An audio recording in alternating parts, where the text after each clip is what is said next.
Hello everybody, I'm Avery Knits, and today we're going to be doing a ranking of different knitting techniques coming from my opinions as a snobby knitter. There's techniques I love and there's techniques I hate, and there's techniques where I see them and I go, ugh, I'm judgy. Just a warning, I'm judgy. So please don't take this video too seriously. If I put a technique you really love in the bottom tier list of my tier ranking, don't take it personally. Any knitting is good. I love all knitting. I just have opinions. All right, I'm gonna start off with a quick explanation of this ranking. Bottom tier, why? I don't understand why you would do a project with this technique. If you love it, sure, go ahead. But why? I do not understand it.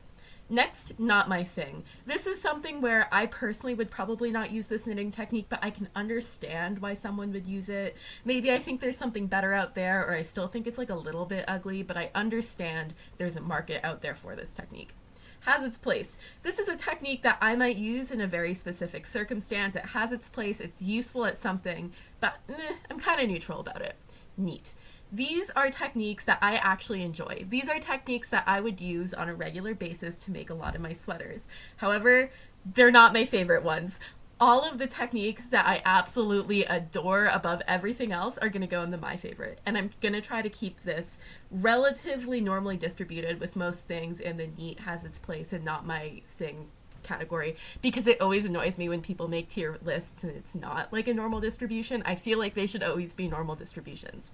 We're starting off strong with a not my thing, aka beaded knitting. I think this is kind of ugly 9 times out of 10. I also don't really understand the purpose for it. I've seen cool crocheted beaded things, but not as much with knitting. I don't know. This is just not my thing. I am not a fan of integrating beads into your knitting unless you're using really small beads that are really pretty and sparkly. But this with the pony beads, no way. Not my thing at all. All right, next we have bobbles. I'm debating between has its place and not my thing. I think I'm gonna go with has its place because I did make a sweater recently with bobbles. Here's a picture of it. But they're kind of ugly. They're a little bit fugly. If the textured just bobbles like this on plain fabric, I do not like. But I think a nice tasteful bobble here or there has its place. All right, what is this? Oh, this looks like it is brioche. I'm gonna put it in has its place. I've never personally done brioche knitting. I understand people really like it. It's not for me. I don't know why. I've never really tried. So this is going to go and has its place because I really don't know that much about it. Cables. I'm about to make some enemies. I'm putting cables in not my thing. I know there's a lot of people out there who love cables, and I know they're also really complicated to do, but I have not made anything with cables in years. I think when I'm knitting, I like the just repetitive motion of just knitting with my hands and not looking down and just kind of knowing what to do. And with cables, it ruins that because I have to pick up my cabling needle, knit a couple stitches, put down my cabling needle, and it's just not fun. It's not my thing at all. You will never catch me making a cable knit sweater, ever. I do not like cables. But the people who are good at them, I think they make beautiful works of art. I will say, and maybe this is a little bit of a hot take, a lot of cable knit sweaters people make look the same as sweaters you could buy in a store. And I understand that even if the sweater looks the same as something you can buy in the store, it's still homemade and that's still beautiful, but this is just not my thing. I think the effort versus the end product is just not worth it for me. All right, next we have double knitting. I'm gonna put this in neat. I've only ever done double knitting sleeve cuffs or collars or things like that. I've never really done the whole 2-color double knitting where it's reversible. I think the people who can do that and make tapestries, you guys are wizards. That's awesome. I've never really tried, but I've always seen it and been that's really cool. It definitely goes beyond has its place. However, it's not my favorite. It's not I'm doing double knitting all the time. Okay, controversial one coming up. I'm putting drop stitches in Y. This is not my thing. I know it's really trendy right now with the mohair drop stitch sweaters that are kind of see-through, and those would not be gender for me to wear at all, right? So maybe that's part of it. Maybe I'm not the target demographic for the drop stitch sweater things, but I think they're ugly. I think 9 times out of 10, those drop stitch products are not things I would wear. Probably 99 times out of 100, actually, if we're being real. But I don't know. I don't see the point. It's not warm, but like if you're knitting with mohair, then it's still gonna be scratchy against your skin. I don't know. We're gonna do my other least favorite thing on this list, Entrelac. I'm putting it in Y. I've seen interesting Entrelac blankets, but that's it. Also, tell me in the comments if I'm mispronouncing it. It could be Entrelac. I really don't know. I've never seen an Entrelac knitted piece of clothing that I haven't thought was extremely ugly. Sorry if that's mean, but it's true. I think they're all really ugly. And maybe I'm just not the target audience for it, but I feel like the colors people choose are never awesome, and it always just looks like kind of bulky when you make something to wear with it. I guess Entrelac blankets I could see being fine, but no. No, this one's going in Y. Why would you do that? Okay, completely doing a 180. We're putting my favorite thing in next, Fair Isle. If you followed me at all on my other social medias, you know how much I do just love making Fair Isle. I think it's the most fun technique. I think it's a perfect mix of like low effort to low reward. And if you think Fair Isle is low effort, then I don't know what to tell you. Once you get good at it, it really, like, once you are a skilled Fair Isle knitter, it really is really low effort. I don't even have to look down anymore when I do it. I have made a ton of Fair Isle sweaters. I love them all. Fair Isle is like my technique. This is what I do. So of course I have to put it in my favorite. Okay, next we have garter stitch.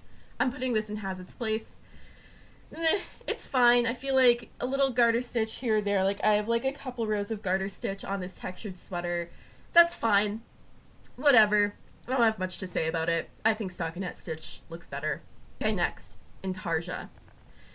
I really don't know where to put this because on the one hand, it is really neat. Like when I see intarsia projects, I'm like, wow, that's so cool. I could never do that. But on the other hand, why would you do intarsia over Fair Isle or duplicate stitching? Maybe this is just a me thing, that I could never imagine having all of those different bobbins and not just making it a tangled mess. So like on the one hand, I have big respect for the people who can do intarsia and it looks amazing. But on the other hand, I would never ever do intarsia. I don't understand why people do it. So actually, maybe this is perfect for not my thing. I think it's really cool. I think you can make really neat stuff. However, you will never catch me doing intarsia. I did the collar of one of my sweaters with intarsia, and it was just like 50% one color, 50% the other, and it was only 2 bobbins, but still, it was like really frustrating. It was not fun. Okay, next we have lace. Lace makers out there, you are fantastic. I'm putting this in neat. You will not catch me doing lace ever. My mom crochets lace. She does bobbin lace. I think it's so cool. I've seen all of this beautiful knit lace stuff out there, but I've tried. It's not for me. But whenever I see pieces of knitted lace, I'm just in awe at the skill and the time and the care that went into knitting it. So knitted lace has to go in neat. I wish I made another tier for like highest respect. I have the highest respect for people who knit lace. That's awesome. Okay, next, this is kind of an obscure one. We have mitered squares. I think I'm going to put this in Has Its Place. I think mitered square blankets are cool. That's it. And you might be asking, why are you putting mitered squares in Has Its Place but Entrelac in Y?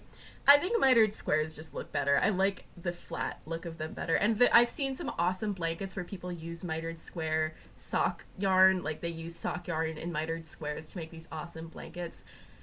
I don't know. Is it mitered square, mittered square? Tell me in the comments. I'm really not sure. But this has its place. That place, however, will not be in anywhere near my projects. Ribbing?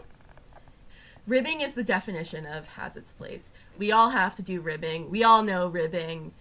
I personally don't love doing ribbing, despite the fact that I've made whole projects, like a ton of ribbed hats out of just ribbing. It's not quite my thing. I think when you get in the zone and get fast at purling, ribbing can be kind of fun, but I will always prefer just stockinette.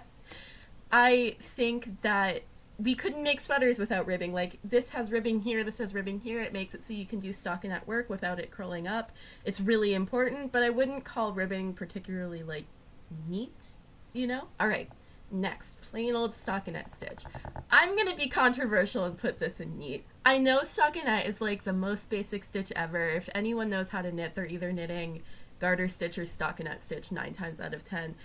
But I think stockinette stitch is one of those places where if you're a really skilled knitter, you can let your talent show and other knitters can recognize it. Like if your tension is good, stockinette looks awesome. If your tension is bad, there's nowhere to hide with stockinette.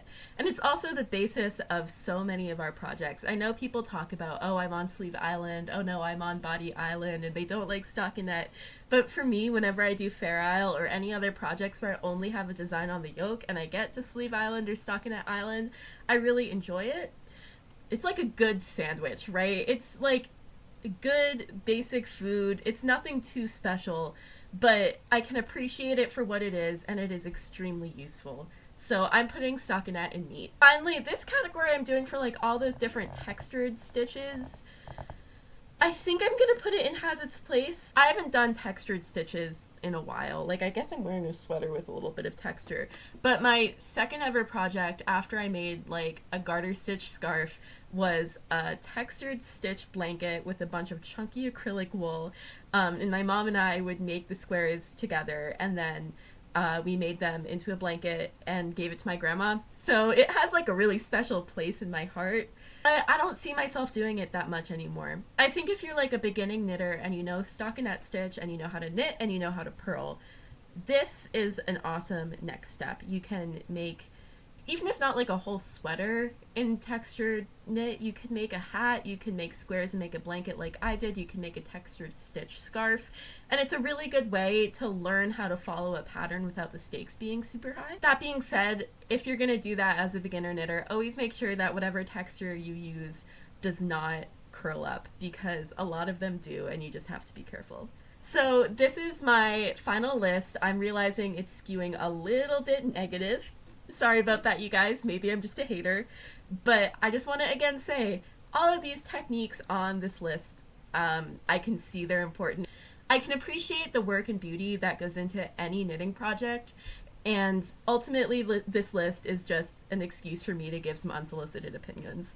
So let me know in the comments, did I miss any big knitting techniques? Do you really disagree with me? Do you agree with me? Let me know what you think. I'd be really curious to hear. And if you want to make this chart for yourself, I will have the link in the description. And if you hashtag it Avery Knits on any platform, I'll see it and I'll probably like repost it, because I would love to hear your guys' opinions too.